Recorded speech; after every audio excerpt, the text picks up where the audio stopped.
आज हम class 12 chapter first का एनसीईआरटी के क्वेश्चंस करेंगे। इसके पहले हमने 1.7 तक क्वेश्चन किए थे प्रीवियस लेक्चर में। आज हम लोग 1.8 से स्टार्ट करेंगे, ठीक है। तो आपको मैंने होमवर्क भी दिया था कि आपको ये ट्राई करना है। सारे क्वेश्चंस जो लोग ट्राई किए हैं उनको बहुत बहुत धन्यवाद, जो नहीं किए हैं उनको बैड धन्यवाद। और वैसे लाइफ में कुछ करें ना, ये सोच कर कोचिंग ज्वाइन करें। तो आइए आगे बढ़ते हैं। 1.8 को शुरू करेंगे आज। प्रॉब्लम नंबर 1.8 पे स्टार्ट करेंगे। यहाँ तक कि मैंने क्वेश्चन भी भेज दिया था, कई लोग उसको रीड नहीं किए। टाइम कहाँ है बच्चों के पास? तो आज हम NCERT exercise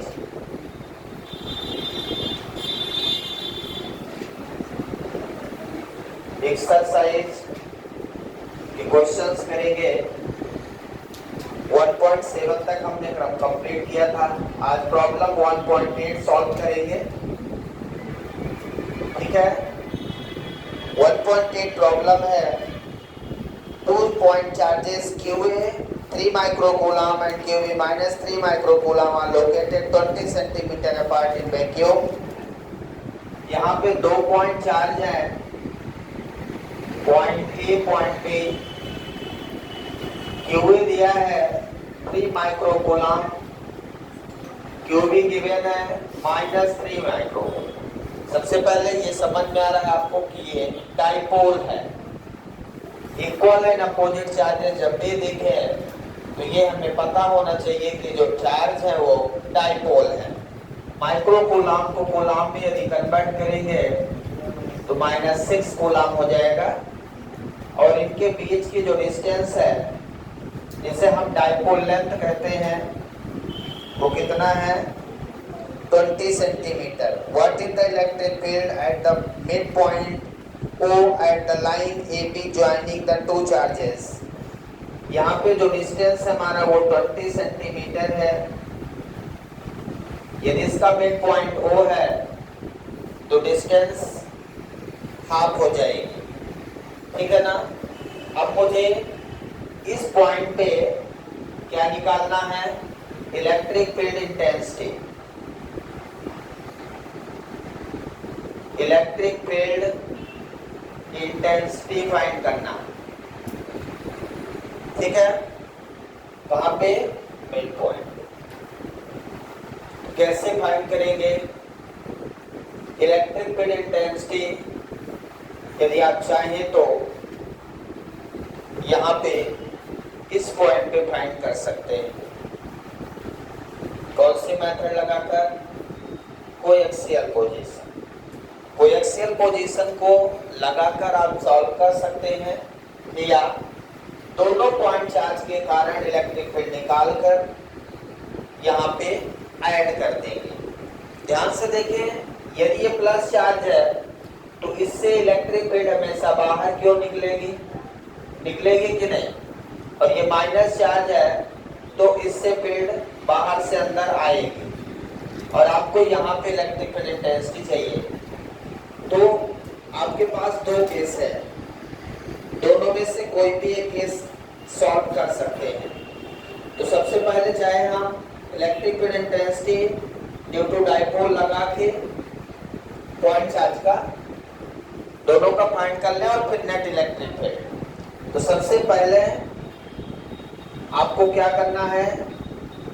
electric field intensity निकालनी है। Field intensity at point O।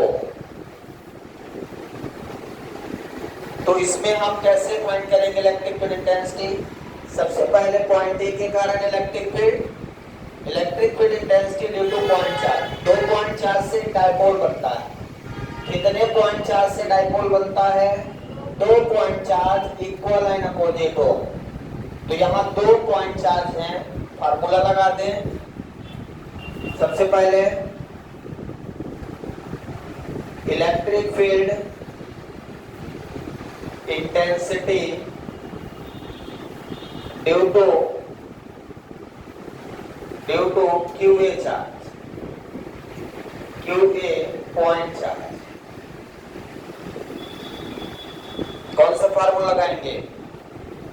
Tarun, formula बोलिए पॉइंट चार्ज का। जब फार्मूला ही नहीं याद रहेगा तो electric field intensity due to point charge का फार्मूला लगाएंगे, EA निकालेंगे। फार्मूला है 1/4 pi epsilon naught Q by R square. इसकी डायरेक्शन यदि हम आपसे पूछें तो A से O की ओर है, क्या लिखूंगा? along AO vector. डायरेक्शन यदि मैं आपसे पूछूं तो A से O की ओर है, ठीक है। तो इसकी वैल्यू आप सभी को पता है एरिया वैक्यूम के लिए 9 × 10⁻⁹। Q की वैल्यू कितना है? 3 × 10⁻⁻⁶। और R कितना है? यहाँ से यहाँ तक पॉइंट ऑफ ऑब्जर्वेशन तक के डिस्टेंस टोटल 20 सेंटीमीटर है, तो हाफ कितना हो जाएगा? 10 सेंटीमीटर। तो यहाँ पे जो डिस्टेंस है उसको हाफ कर देंगे पॉइंट ऑफ ऑब्जर्वेशन, तो ये हो जाएगा 10 सेंटीमीटर 10 × 10⁻⁻² मीटर का स्क्वायर, ठीक है। 10 सेंटीमीटर ये डिस्टेंस हो जाएगी। आपको हाफ चाहिए। पॉइंट ऑफ ऑब्जर्वेशन कहाँ है? किसी को दिख रहा है क्या? पॉइंट ऑफ ऑब्जर्वेशन कहाँ है? श्रुति, पॉइंट ऑफ ऑब्जर्वेशन कहाँ है? ओ पॉइंट है, मिड पॉइंट। बैठो, mid point, O point is the point of observation, ठीक है ना। उस डायपोल के सेंटर में पूछ रहा है, तो इसको सॉल्व करेंगे। 9 × 3 × 10⁻³ डिवाइडेड बाई ये कितना हो जाएगा? 100 × 10⁻⁴, ठीक है। इस 100 से 10⁻⁻² कट जाएगा। 9 × 3 × 10⁻³ नीचे कितना होगा? 10⁻⁻², कितना हो जाएगा? 27 × 10⁵ न्यूटन पर कूलम। ये आपका आ गया EA, electric field intensity due to point charge QA। QA के कारण इलेक्ट्रिक फील्ड इंटेंसिटी आपकी आ चुकी है। समझ में आया क्या? जल्दी से लिख ले यहां तक। पहला आ गया EA, ऐसे ही। Second electric field due to QB charge, point charge. यहाँ पे फार्मूला सेम रहेगा कि फार्मूला बदल जाएगा? अब केवल डायरेक्शन बदल जाएगी। डायरेक्शन चूंकि ये निगेटिव चार्ज है तो डायरेक्शन O से B की ओर हो जाएगी। क्या हो जाएगी? ध्यान से देखिए, electric field intensity negative charge पे आती है, फील्ड लाइंस यहाँ से क्या होंगी? B पे आएंगी, A से जाकर B पे जाएंगी, ठीक है। तो अब हम क्या लिखेंगे? along OB vector. क्या लिखेंगे? along OB। सेम रहेगा, सब कुछ सेम है, कोई चेंज नहीं। और फार्मूले में माइनस साइन नहीं लेना है क्वेश्चन सॉल्व करते समय। माइनस केवल ये बताता है कि डायरेक्शन क्या है। तो यहाँ पे electric field intensity due to -3 micro coulomb charge मतलब QB कूलम के कारण सेम वैल्यू होगी, सेम आंसर होगा, कोई चेंज नहीं, ओनली डायरेक्शन चेंज होगी। यहां तक लिख लें। तो अब नेट इलेक्ट्रिक फील्ड कितनी होगी बताइए? कोई बताएगा?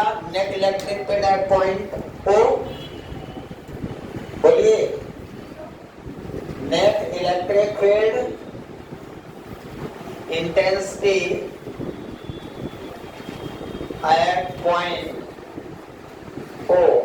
कई लोगों को जीरो बोलने बड़ा अच्छा लगता है, हमें भी अच्छा लगता है, पर नहीं बोलता था। यहाँ जीरो बोल दो मतलब आंसर क्लियर है ना।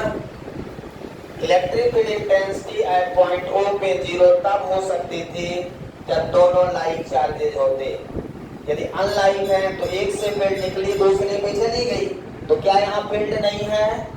इससे फील्ड निकली और इस पे चली गई, तो क्या यहाँ पे फील्ड नहीं है? बताओ, दिमाग लगाओ। है तो जीरो कैसे? एक पॉजिटिव चार्ज से निकली, निगेटिव पे खत्म हो गई। फील्ड तो है ना? नहीं है फील्ड? फील्ड है तो नेट इलेक्ट्रिक फील्ड, इसके कारण फील्ड की डायरेक्शन बोलिए, इसके कारण फील्ड की डायरेक्शन O की ओर, और इसके कारण फील्ड, दोनों की डायरेक्शन क्या सेम है? मतलब EA और EB की डायरेक्शन सेम है, तो नेट इलेक्ट्रिक फील्ड क्या होगी? Equal to EA plus EB। क्या हो जाएगी? यदि दोनों की डायरेक्शन सेम है, जिस डायरेक्शन में electric field intensity due to QA charge, उसी तक डायरेक्शन में electric field intensity due to QB charge. यदि दोनों की डायरेक्शन सेम है तो प्लस होगा, यदि दोनों की डायरेक्शन अपोजिट होती तो माइनस हो जाता। ठीक है, तो सेम डायरेक्शन है इसलिए नेट चार्ज, नेट फील्ड क्या होगी? प्लस हो जाएगी। तो E इक्वल टू, अब EA इक्वल टू EB है कि नहीं? तो मैं E इक्वल टू क्या लिख सकता हूं? 2EA लिख सकता हूं क्या? लिख सकता हूं। तो 2 इंटू EA की वैल्यू कितनी है? 27 into 10 power 5, 54 into 10 power 5 Newton पर कूलम। या इसी को लिख सकते हैं 5.4 10 पावर 6 न्यूटन पर कूलम, जो आपकी बुक में दिया है। आंसर समझ में आया? लिख लीजिए। नेक्स्ट प्रॉब्लम है 1.9। क्या है प्रॉब्लम? असिस्ट, इसी में बी पार्ट में था भी। 1.8 में बी पार्ट है। बी पार्ट क्या है? If a negative test charge of magnitude 1.5 10 power minus coulomb is placed at this point, what is the force experienced by the test charge? मतलब जो नेगेटिव चार्ज आपका था उसको 1.5 10 पावर माइनस 9 कूलम से replace करते हैं, तो आपको पूछ रहा है F इक्वल टू QE, मतलब फोर्स कितना एक्सपीरियंस करेगा। आपका जो क्वेश्चन था, यहाँ पे चार्ज QA था 3 माइक्रोकूलम, यहाँ पे चार्ज QB था -3 माइक्रोकूलम, और यहाँ पे हमने electric field intensity E find की है। कितनी फाइंड की है? 5.4 इंटू 10 पावर 6 न्यूटन पर कूलम, यही फाइंड किया है। अब आपसे पूछ रहा है कि कितना क्या होगा यदि यहाँ पे कोई चार्ज रख दे, इस पॉइंट पे कोई चार्ज रख दे, कितना? 1.5 10 पावर -9 कूलम का। पॉइंट ऑफ ऑब्जर्वेशन पे क्वेश्चन क्या कह रहा है? पॉइंट ऑफ ऑब्जर्वेशन पे यदि कोई एक चार्ज रख दे 1.5 10 पावर -9 कूलम का, तो ये चार्ज इन दोनों चार्जेस के कारण कितना फोर्स का एक्सपीरियंस करेगा?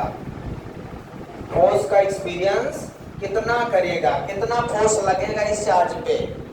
तो यदि इलेक्ट्रिक फील्ड में कोई चार्ज आप रखते हो, इलेक्ट्रिक फील्ड में कोई चार्ज रखते हो, तो वो चार्ज पर दूसरे चार्जेस फोर्स लगाते हैं, that is the electrostatic force. तो इलेक्ट्रोस्टैटिक फोर्स आपको याद होगा, according to Coulomb's law, static force, electrostatic force on charge Q, ठीक है, कितना? F equal to QE। Net electric field आपने यहाँ पे निकाल लिया है, और यहाँ का टेस्ट चार्ज कितना है? ये टेस्ट चार्ज है ना, ये क्या है? टेस्ट चार्ज है, तो QE हो जाएगा फार्मूला, और इस Q की जगह वैल्यू रख दो 1.5 10 पावर -9, और E कितना निकाला हमने? 5.4 10⁶ इसको गुणा कर दीजिए, कितना आ जाएगा?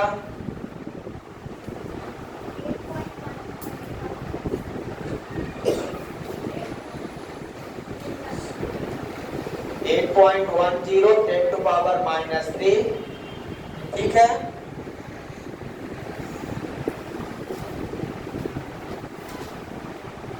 ये आपका आ गया आंसर, चेक कर लीजिए आंसर सही है।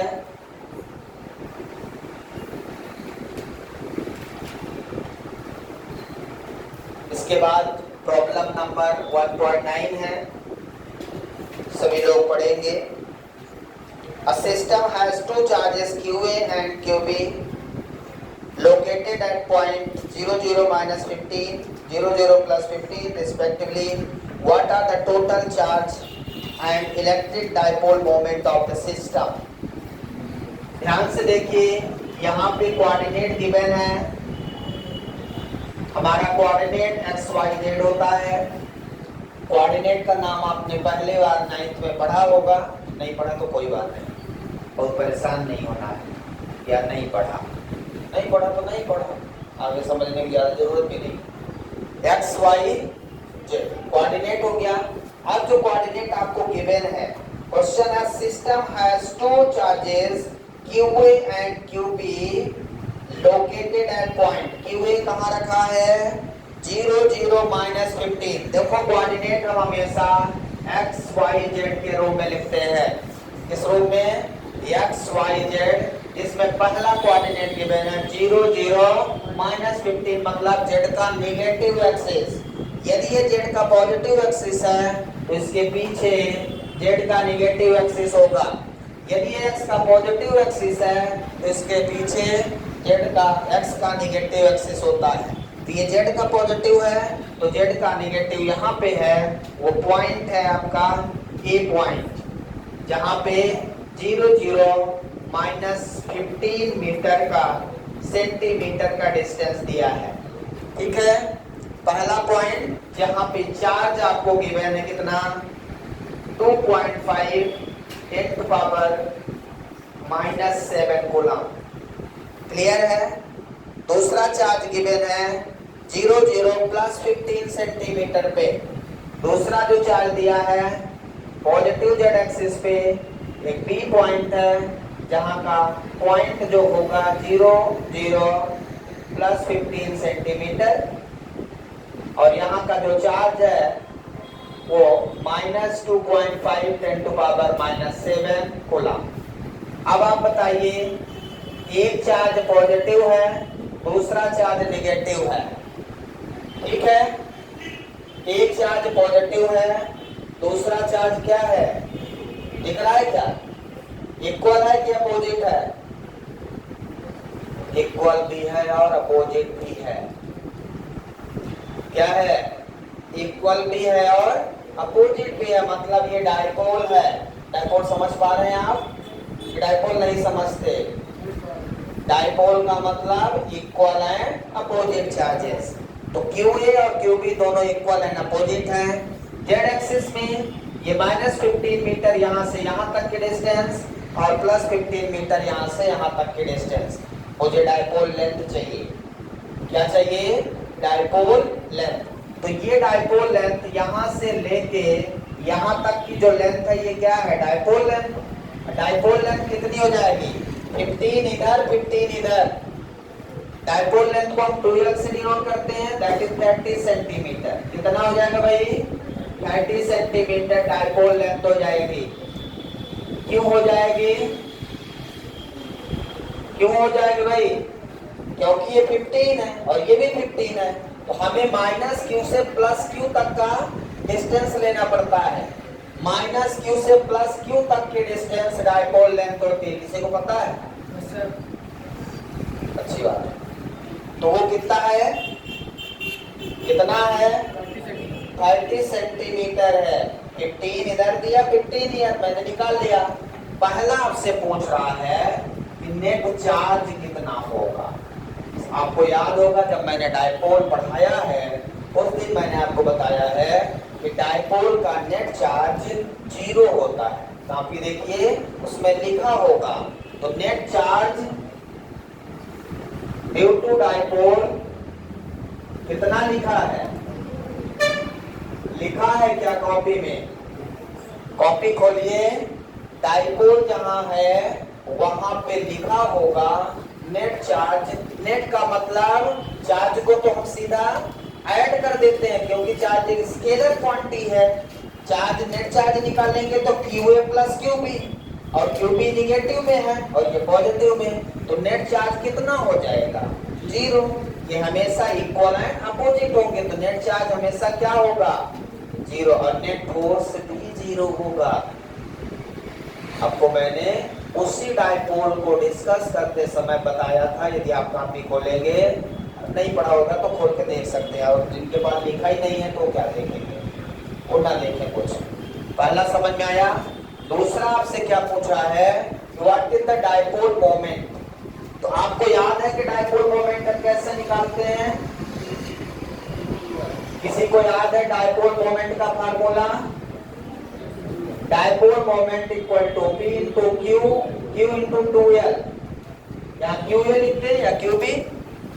Any one charge 2.5 into 10 to power minus 7 into dipole length. Dipole length कितना है? 30 सेंटीमीटर। डाइपोल लेंथ कितना है? 30 सेंटीमीटर। जिसको दिख रहा है देख ले, नहीं दिख रहा तो सेंटीमीटर को मीटर में कन्वर्ट करना पड़ेगा। तो कितना लिख दिया? 10 टू पावर माइनस 2, गुणा कर दीजिए 7.5 into 10 to power minus 9 coulomb metre. Dipole moment की यूनिट क्या होती है? Coulomb metre. चेक कर लीजिए आंसर। 7.5, ये 30 सेंटीमीटर था ना, यहाँ माइनस 8 हो जाएगा। 2.5 था और ये 30 माइनस 8। ठीक है, चेक करिए जल्दी से आंसर। नेक्स्ट क्वेश्चन है, देखिए 1.10 प्रॉब्लम क्या है? सभी लोग पढ़ें। An electric dipole with dipole moment मतलब P दिया है 4 into 10 to power minus 9 coulomb. सही है, कूलम मीटर यूनिट है।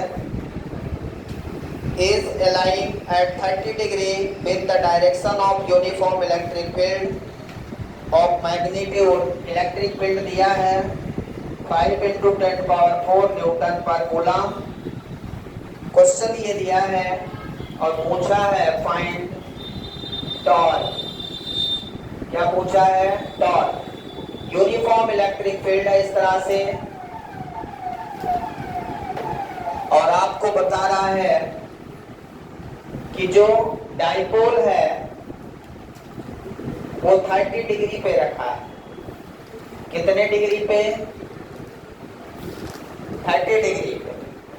तो ये F equal to QE force इधर लगेगा, F इक्वल टू QE इधर लगेगा, और यहाँ इलेक्ट्रिक फील्ड है। आपको याद है टॉर्क का formula? Tau equal to PE sine theta. कितने लोगों को याद है टॉर्क का फार्मूला? PE sine theta. नहीं याद है तो याद कर लीजिए, और इससे ज्यादा मैं क्या बोल सकता, बाकी शब्द नहीं है।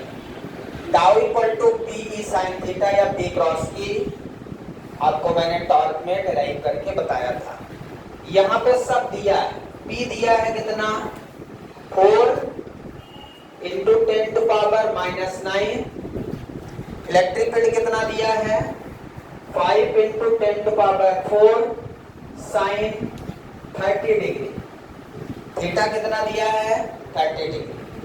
तो बस 4 into 5 into 10 to power minus 5 into 1/2 sine 30 1/2। जिसको याद है याद कर ले। वो क्या याद करेगा? याद है 5 दूनी 10 तो ये 10⁻⁻⁴ न्यूटन, यूनिट क्या है? Newton metre. टॉर्क की यूनिट क्या है? Newton metre. 10⁻⁻⁴ न्यूटन मीटर आपका आंसर आ चुका है, चेक कर लीजिए। चलिए नेक्स्ट क्वेश्चन है problem number 1.11।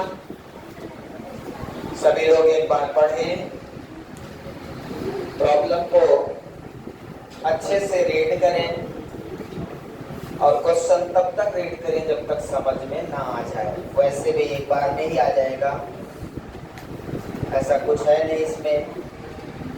A polythene piece rubbed with woolen cloth found to have a negative charge। एक पॉलीथीन को वूलन क्लॉथ से रब किया जाता है, पॉलीथीन को वूलन क्लॉथ से रब किया जाता है तो उसमें किस प्रकार का चार्ज आ जाता है? नेगेटिव चार्ज आ जाता है। कौन सा charge? Negative. Estimate the number of electron transfer from which to which. सबसे पहले आप ये देखिए कि कितने नंबर ऑफ इलेक्ट्रॉन ट्रांसफर हो रहे हैं। मतलब पॉलीथीन से, मान लीजिए ये पॉलीथीन है हमारे पास,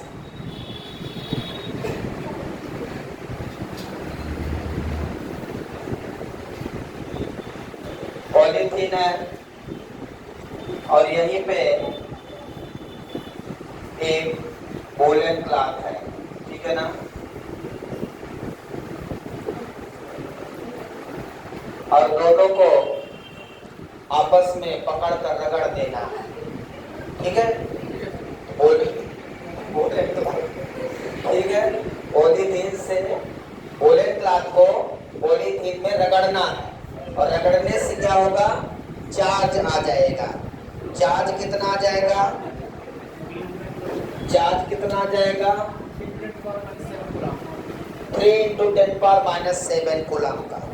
Polythene piece rubbed with woolen cloth is found to have negative charge।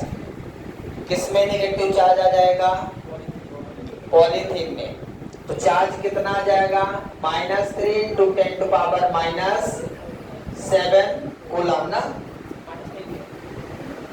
Minus नहीं दिया मतलब नेगेटिव चार्ज आ जाएगा, मतलब माइनस।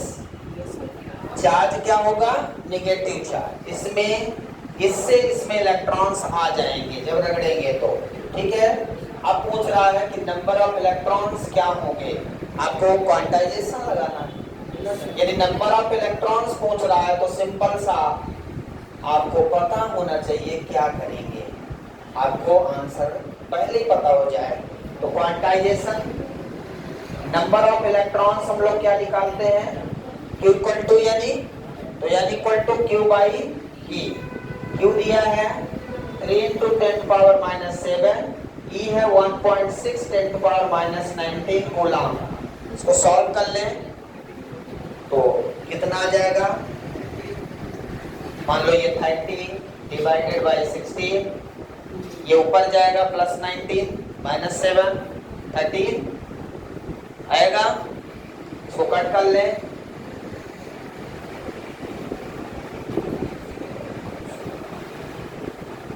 कितना आएगा? 1 point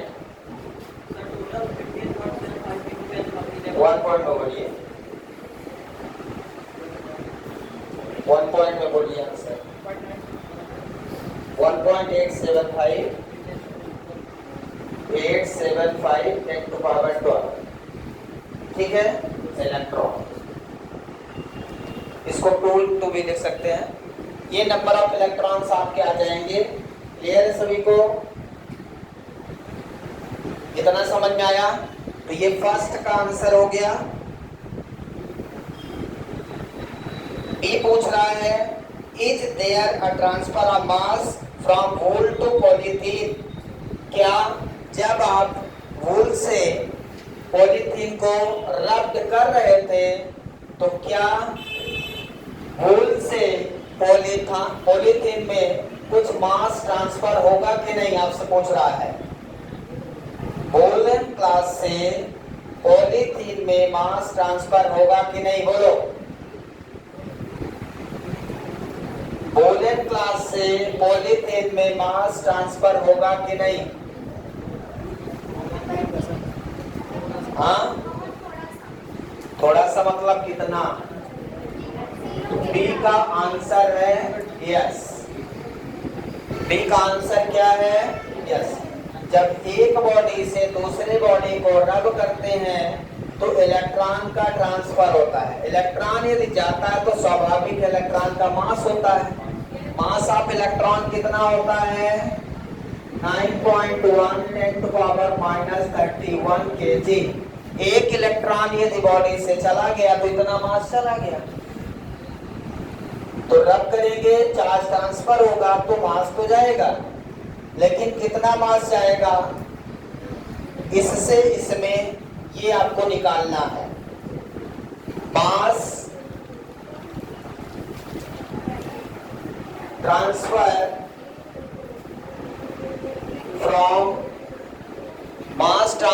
from wool to polythene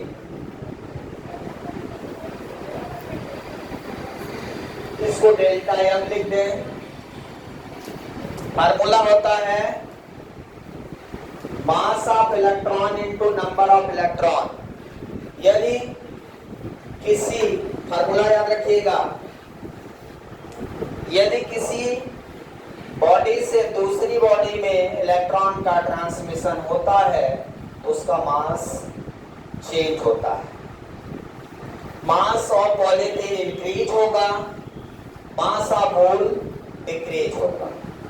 लेकिन कितना इंक्रीज होगा और कितना डिक्रीज होगा, वो मास हमेशा, जितना इसका मास डिक्रीज होगा उतना इसका इंक्रीज होगा। जितने इससे इलेक्ट्रॉन इसमें आएंगे वही चेंज होगा। तो वो मास कितना इंक्रीज होगा या कितना डिक्रीज होगा वो हमें निकालना। Delta M equal to mass of electron. M क्या है? मास ऑफ इलेक्ट्रॉन में नंबर ऑफ इलेक्ट्रॉन का गुणा कर दीजिए, मतलब कितने नंबर ऑफ इलेक्ट्रॉन निकले होंगे वो मिल जाएगा आपको ट्रांसफर ऑफ मास। इस वूलन क्लॉथ से पॉलीथीन के क्लास में कितना मास ट्रांसफर हुआ है वो हम यहाँ से कैलकुलेट कर लेंगे। तो मास ऑफ इलेक्ट्रॉन कितना है? 9.1 10⁻³ kg।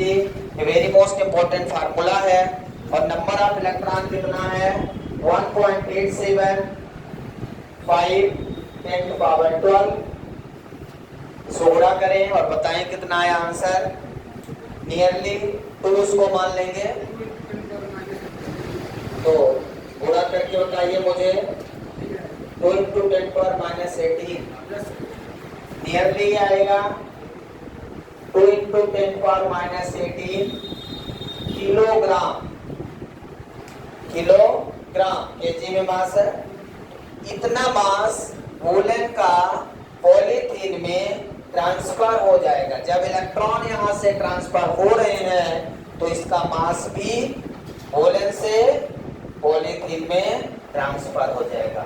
तो मास ट्रांसफर होने का फार्मूला याद रखेंगे, mass of electron into number of electron. Very most important formula. आगे बढ़े।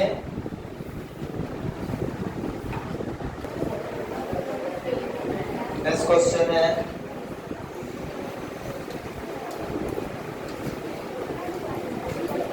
Problem number 1.12।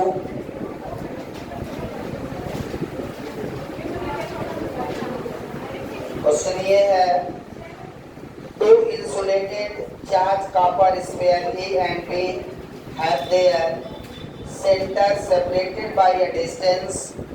दो स्फीयर हैं, इंसुलेटेड स्फीयर A और B,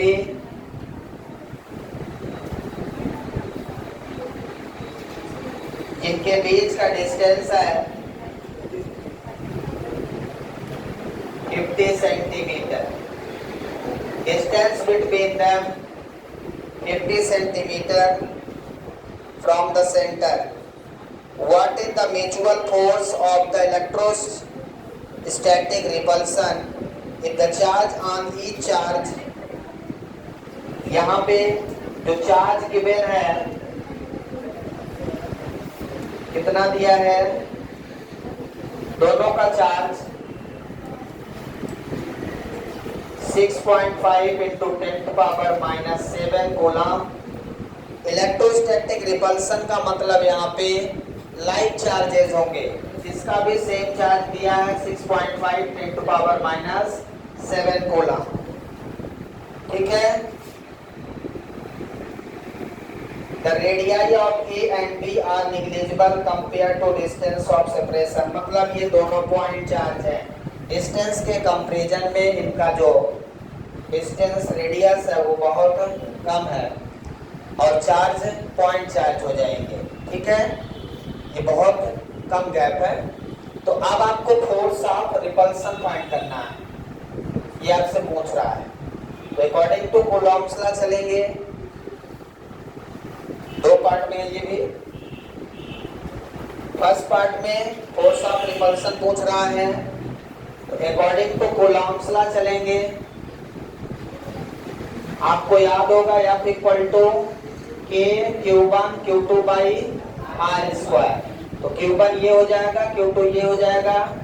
K की value 9 into 10 power 9, 6.5 10 to power minus 7, 6.5 into 10 power minus 7।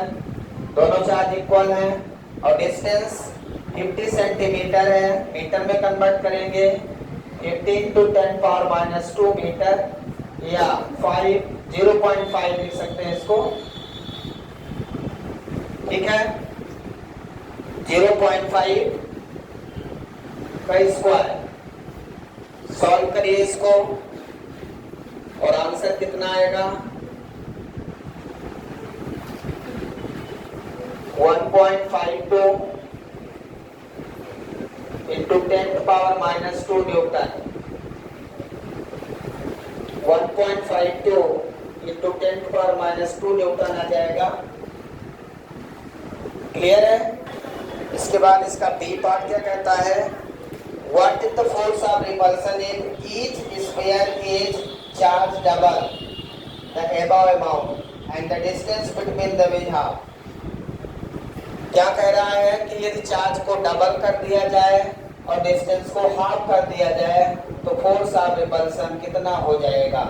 तो सिंपल सा ये कॉन्सेप्ट हमने आपको पहले भी बताया था। F dash equal to K Q1 Q2 by R square. Q1 और Q2 क्या हो गए हैं, डबल हो गए हैं। तो यदि मैं ये फार्मूला लगाऊं कि 2Q1 2Q2 और डिस्टेंस हाफ R बाई 2 का स्क्वायर, ऐसा कर सकता हूं। पहला चार्ज क्या हुआ, डबल, दूसरा चार्ज भी डबल और डिस्टेंस क्या हो गई, हाफ। तो F डैश इक्वल टू क्या हो जाएगा, 2 2 जा 4, 4K Q1 Q2 by R square divided by 2 का स्क्वायर 4। तो ये 4 ऊपर चला जाएगा, कितना हो जाएगा 16K Q1 16K Q1 Q2 divided by R square. तो 16K Q1 Q2 मतलब 16F। K Q1 Q2 by R square क्या है, F है। K Q1 Q2 by R square क्या है, F है। मतलब F इक्वल टू आपको क्या मिल गया, F dash equal to 16F। 16F की वैल्यू आपने निकाल लिया है, कितना 1.52 इंटू 10 टू पावर माइनस 2। सो गुणा कर लेंगे। समझ में आया क्या, डायरेक्ट फार्मूला यूज कर सकते हैं। तो आंसर कितना आ जाएगा 0.24 न्यूटन।